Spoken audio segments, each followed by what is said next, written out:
Hi viewers, welcome to homework online classroom. আবারও সবাইকে homework online ক্লাসরুমে স্বাগত জানাই।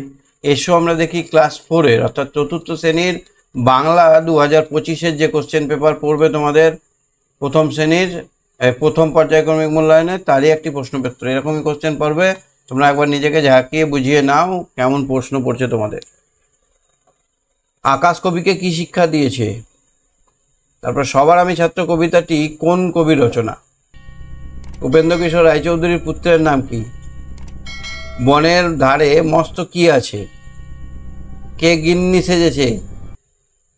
বাগিচা শব্দের অর্থ কি?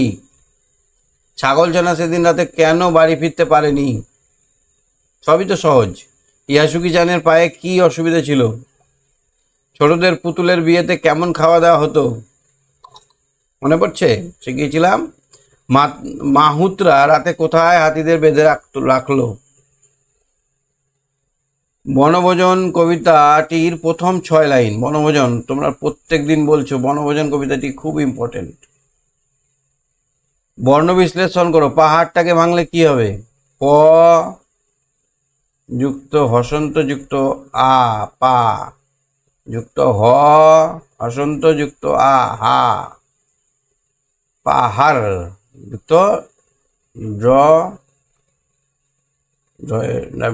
হসন্ত, পাহাড়।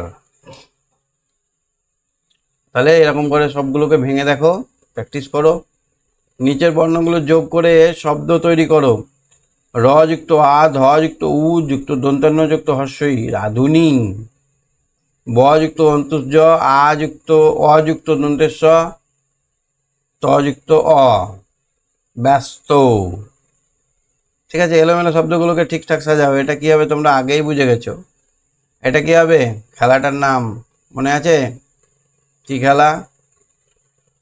সমার্থক শব্দ লেখো। নদী, পৃথিবী। নদীর আর একটা কি বলা হয়? তটিনী, সতীর্ষিনী। আর পৃথিবীকে কি বলা হয়?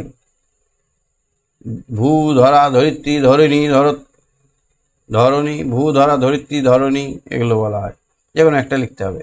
বাক্য রচনা করো। কৌতূহল, নিমন্ত্রণ, এইগুলো দিয়ে বাক্য রচনা করো। সন্ধি বিচ্ছেদ, স্বস্তি, সুযুক্ত অস্থি, এগুলো কোথায় পাবে সন্ধি বিচ্ছেদগুলো? তোমাদের মানে বইতে পাবেই, আর ভাষাপাঠ বইটাতে একবার দেখে নেবে। নগেন্দ্র, নগ যুক্ত ইন্দ্র। এটা কি হবে? কণ্ঠধ্বনি কোনগুলোকে বলা হয়? যে ধ্বনিগুলো উচ্চারণ করতে আমাদের কণ্ঠের সাহায্য লাগে তাকে বলা হয় কণ্ঠধ্বনি। কণ্ঠধ্বনি। একটা বলো তো কি হবে? চ বর্গের ধ্বনিগুলি কি ধরনের বর্ণ বলা হয়? কচটত প, কচটত প, ক, চ, চ। কি হচ্ছে? তালু স্পর্শ করছে। একটি অল্প প্রাণ ধ্বনি, একটি মহাপ্রাণ ধ্বনির নাম লেখো। অল্প প্রাণ মানে একটুতেই উচ্চারণ হবে, আর মহাপ্রাণ অনেকক্ষণ ধরে উচ্চারণ করতে হবে।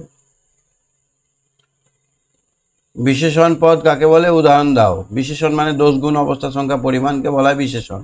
কোনো কিছু বড়, ছোট, মাঝারি, হালকা, ঠান্ডা, গরম এগুলো বোঝায়, সেই শব্দকে বলা হয় বিশেষণ পদ। উদাহরণ বলে দিলাম: গরম, ঠান্ডা, বড়, ছোট, ভালো, মন্দ। ম নাসিক্য ও ওষ্ঠধ্বনি। ম ম ম ওষ্ঠধ্বনি, এটা কিন্তু নাসিক্য নয়। ম ম ম, হ্যাঁ এটা ঠিক। ও আর ইও নাসিক্য কিন্তু স্পর্শ ধ্বনি নয়। ইও ও, ঠিক। তাহলে আমরা দেখে নিলাম, এরকমই 20 নম্বরের প্রশ্ন পড়বে। ঠিকঠাকভাবে করে আসতে হলে 20-তে 20 খুব সহজেই পাওয়া যাবে, এবং 40 মিনিট সময় তোমাদের লাগবে না, আমি জানি। ঠিক আছে, সবাই ভালো করে পরীক্ষা দাও। এই মাসটায় খুব অসুবিধা হলো, তার জন্য আমি খুবই সরি। Tata, bye bye.